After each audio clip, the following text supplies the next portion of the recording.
Ciao, c'est David, bienvenue sur cette nouvelle vidéo. On va parler aujourd'hui de comment est-ce que tu peux trouver tes premiers clients ou comment est-ce que tu peux trouver plus de clients. Donc si c'est un sujet qui t'intéresse, eh bien évidemment je te laisse t'abonner à la chaîne, activer la cloche des notifications, ça ne coûte rien et moi ça me soutient, ça fait super plaisir.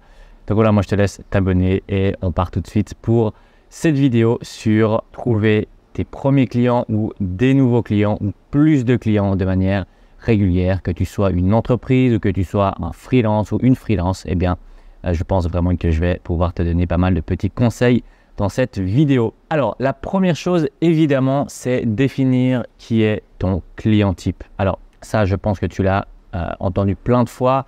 Définir ton avatar client, ton client type, ton persona, c'est exactement la même chose. Mais tu dois savoir à qui tu vas vendre. C'est-à-dire que tu dois savoir, est-ce que tu vas plutôt vendre à des entreprises, est-ce que tu vas plutôt vendre déjà à des particuliers, donc ça c'est déjà différent évidemment. Et surtout, qu'est-ce qu'a besoin l'entreprise ou la personne avec qui tu vas travailler? Qu'est-ce qu'elle a besoin?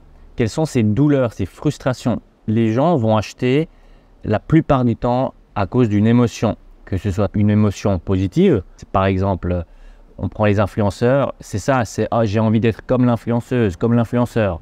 C'est recommandé par l'influenceur, donc ça procure une émotion, ça procure un besoin à l'intérieur des gens. Et il y a aussi l'émotion négative, c'est par exemple j'en ai marre d'avoir ce corps-là, j'en ai marre de ne pas réussir dans le business, j'en ai marre de. Et c'est une douleur que les gens ont. Et donc si ton produit et ton offre répond à cette douleur, répond à ce problème, eh bien les gens sont beaucoup plus susceptibles d'acheter. Donc tu dois comprendre, et ça c'est la première chose évidemment, tu dois comprendre qui est la personne qui va être en face de toi lorsque tu vas vouloir vendre ton produit, vendre ton offre. Donc, c'est créer un persona, créer un client type et tu dois connaître ton client type presque mieux que ce qu'il ne se connaît lui-même. Donc ça, c'est super important.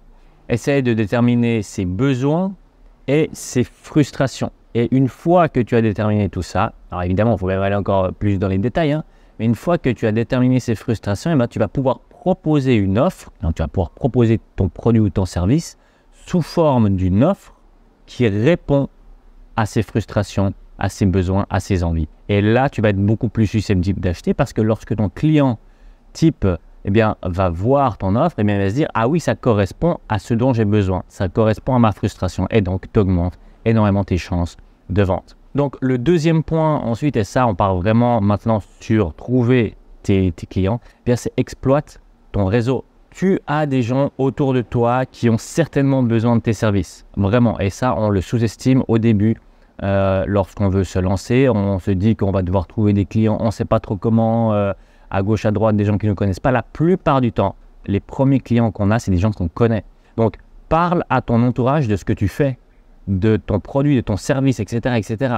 Et tu verras qu'il y a plein de gens qui vont dire « ah, mais attends, je connais quelqu'un qui peut t'aider, je connais quelqu'un qui peut être intéressé par tes services, etc., etc. » Et certainement que tu vas pouvoir trouver tes premiers clients. Tu as également Facebook, tu as également LinkedIn, tu as également Instagram où tu peux tout simplement expliquer aux gens ce que tu fais. C'est tout bête, mais expliquer aux gens ce que tu fais.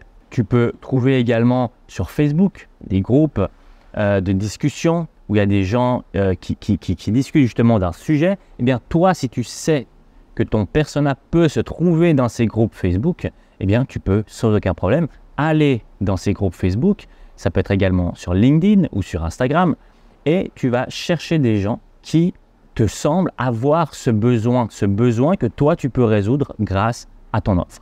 Et donc, tout simplement, après, tu peux leur envoyer un DM, un message sur Instagram, un message sur Facebook, un message sur LinkedIn, et puis simplement dire à la personne « ah, j'ai vu que tu as commenté cette publication en disant que tu as un problème, je pense que je peux t'aider, etc. etc. » Donc, utilise le réseau que tu as. Aujourd'hui, il y a énormément de réseaux sociaux et sur chacun des réseaux sociaux, tu peux trouver tes premiers clients. Utilise ton réseau et utilise les moyens qui sont faciles au début pour trouver tes premiers clients.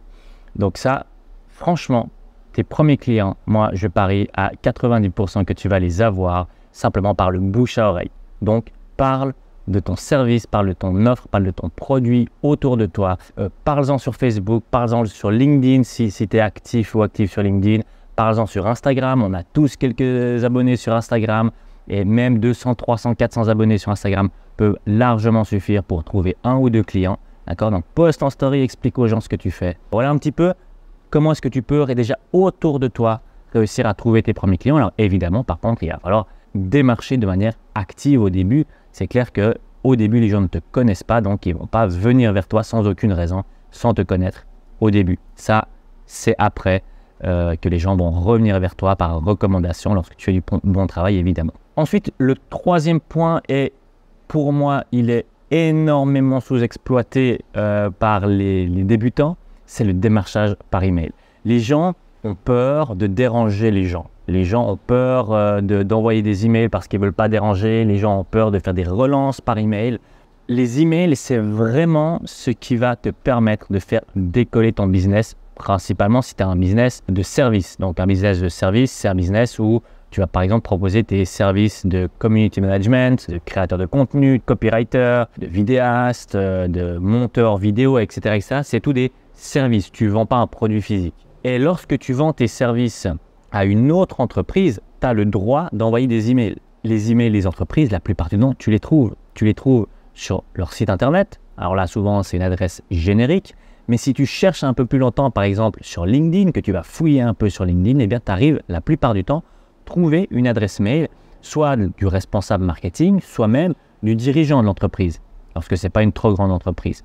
Et donc, tu as le droit, soit à info@, soit au dirigeant, soit par exemple à la personne responsable du marketing, si ton produit est du marketing, ou le responsable des commerciaux, si ton produit correspond à des commerciaux, tu as le droit d'envoyer à ces personnes-là. D'accord? Par contre, évidemment, tu n'as pas le droit d'envoyer un mail directement à, je ne sais pas, par exemple, un ou une secrétaire. Là, évidemment, tu n'as pas le droit, c'est considéré comme du spam.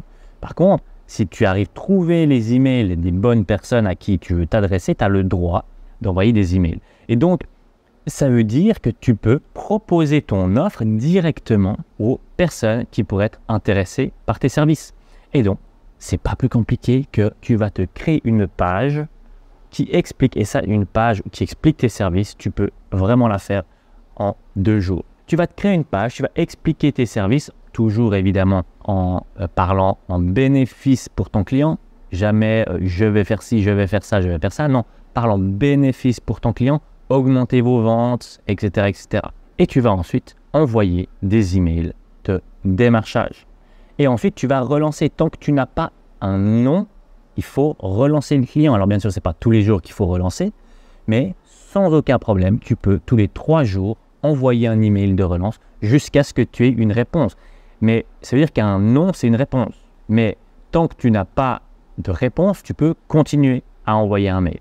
D'accord? Alors bon, peut-être au bout de la 6e relance, peut-être que là, il faut arrêter, évidemment. Pas perdre non plus trop de temps avec ça. Mais si tous les jours, tu te forces à envoyer, par exemple, rien que 2 nouveaux mails à 2 nouvelles entreprises, mais c'est certain à 100% qu'après quelques semaines, tu vas avoir des réponses positives pour tes services. D'accord? Donc, le démarchage par email, c'est l'un des meilleurs moyens pour réussir à trouver des clients de manière régulière. Et tu verras, au bout d'un moment, tu n'auras même besoin de démarcher même par email parce que si tu proposes des services d'extrêmement bonne qualité, bien, les gens vont revenir vers toi sans aucun problème. Donc voilà comment tu peux trouver des clients de manière régulière et ça, c'est extrêmement important. Ensuite, lorsque tu débutes, moi, je te conseillerais, et alors ça, il y a un débat là-dessus. Moi, je l'ai fait et ça m'a permis, par exemple, d'avoir des contrats sur plusieurs années ensuite. C'est proposer un essai gratuit, par exemple. Donc, tu peux très bien dire, bah, écoutez, moi, il n'y a aucun problème. Je comprends que vous puissiez avoir un doute, vous avez peut-être eu des mauvaises expériences par le passé. Donc, moi, il n'y a aucun problème. Je connais la qualité de mes services. Donc, moi, ce que je vous propose, c'est 2 semaines gratuites ou 1 mois gratuit. Si à la fin de ce mois, vous n'êtes pas content, eh bien, il n'y a pas de souci, on arrête de travailler ensemble. Puis si vous êtes content, bien là, on signe un contrat pour plusieurs mois. Et comme ça, vous ne prenez pas de risque. Et puis moi, eh bien, je vous prouve également que je vais faire un travail de qualité. Et pour moi, ça, alors bien sûr, ça c'est au début, d'accord? Ça va te permettre facilement d'avoir tes premiers clients. Je ne recommanderais pas ça pour quelqu'un qui a déjà des clients réguliers. Bien sûr que là, eh bien, si quelqu'un ne veut pas travailler avec vous, vous n'allez pas perdre du temps encore à faire des essais gratuits. Et au tout début, honnêtement, moi je vous conseillerais de faire un essai gratuit pour les personnes, enfin pour les entreprises qui souhaitent travailler avec vous. Voilà. Alors évidemment, si vous êtes un photographe par exemple et que la personne a besoin uniquement d'un seul shooting, par exemple, ou si vous êtes, je ne sais pas, par exemple, community manager et puis que la personne a besoin de vous que pour 2 mois, par exemple, alors là, c'est clair que vous ne pouvez pas vous permettre de faire un essai à l'avance. Par contre, si vous voulez proposer vos services de manière régulière sur 6 mois ou 1 année, bien là, vous pouvez vous permettre sans problème de faire un essai gratuit au début, 1 mois, et ensuite, comme ça, bien, si la personne n'est pas contente de vous, ben, vous êtes tranquille aussi, ben, il n'y a pas de souci, ma foi. Et si la personne est contente de vous, eh bien là, vous pouvez signer directement ensuite un contrat sur 6 mois. Pour moi, c'est une des meilleures manières justement d'avoir un contrat sur le long terme. C'est vraiment beaucoup plus facile de faire comme ça. Et le dernier point pour trouver tes clients, eh bien, c'est de fournir un travail d'extrêmement bonne qualité. Que ce soit parce que tu fais un essai gratuit justement, eh bien du coup, tu vas pouvoir ensuite signer tes clients. Mais si tu penses également au long terme, en faisant un travail d'extrêmement bonne qualité, eh bien, la plupart des chefs d'entreprise connaissent d'autres chefs d'entreprise. Et donc, ils vont pouvoir parler de tes services. Moi, c'est ce qui m'est arrivé, hein, on ne va pas se mentir. D'abord, j'ai fait un essai gratuit. Ensuite, j'ai eu un contrat d'1 année avec cette entreprise. Et ensuite, le chef d'entreprise a parlé de mes services à un de ses potes, chef d'entreprise également. J'ai également eu un mandat de 8 000 € avec cette nouvelle entreprise, etc. Et de fil en aiguille, en fait, c'est comme ça que j'ai pu me lancer petit à petit. Donc, fournis des travails d'extrêmement bonne qualité, passe même un peu plus de temps que ce que tu as mentionné, on va dire, dans ton contrat au début, enfin dans ton contrat. Et la personne va voir que tu fais un travail d'extrêmement bonne qualité et elle va toujours vouloir ensuite continuer à travailler avec toi. Voilà donc pour moi les points qui sont essentiels pour trouver tes premiers clients et ensuite pour pouvoir régulièrement en trouver des nouveaux. Et sincèrement, si tu fais ça et que tu te forces tous les jours à poster quelque chose sur Instagram par rapport à tes services et à démarcher de nouvelles entreprises tous les jours, il n'y a aucune chance que tu ne trouves pas de nouveaux clients. Donc voilà, si ça t'intéresse d'ailleurs pour trouver tes premiers clients, moi j'ai créé une méthode, une formation qui est 100% gratuite. Je te la mets en lien, c'est le premier lien qui est dans la description où c'est un défi, un challenge. Tu dois signer ton premier client en 30 jours. Je te présente ce que je t'ai présenté ici beaucoup plus en détail. Je t'explique également comment tu peux créer ton site vitrine très facilement en quelques jours. D'ailleurs, il y a un site qui est déjà préfait pour toi que tu peux réutiliser, des templates de sites que j'ai créés que tu peux réutiliser. Tu as des templates d'email, tu as des documents, tu as accès également à un groupe d'entraide privé et gratuit durant ce challenge. Bref, j'ai créé ce challenge justement dans l'objectif de t'aider à trouver tes premiers clients et pouvoir lancer ton activité. Donc, si ça t'intéresse, c'est en description. Voilà, donne-moi également si tu as d'autres méthodes, si tu as d'autres techniques pour trouver tes premiers clients. Moi, ça m'intéresse également. Évidemment, il y a plein d'autres techniques. On en parle d'ailleurs dans cette formation gratuite sous forme de challenge qui est en description. Mais voilà, mets-moi ça en commentaire également si toi tu as d'autres techniques. Je termine en te disant qu'il faut t'abonner de nouveau à la chaîne. Ça te coûte rien, moi ça me soutient, ça fait super plaisir. Active aussi la cloche des notifications. L'objectif de cette chaîne, c'est que je te donne un maximum de valeur pour que tu puisses réussir à développer ton business. Donc voilà, ça me fait super plaisir si tu peux t'abonner. Donc moi, je te souhaite une bonne fin de journée ou de soirée et je te dis à plus dans une prochaine vidéo. Ciao!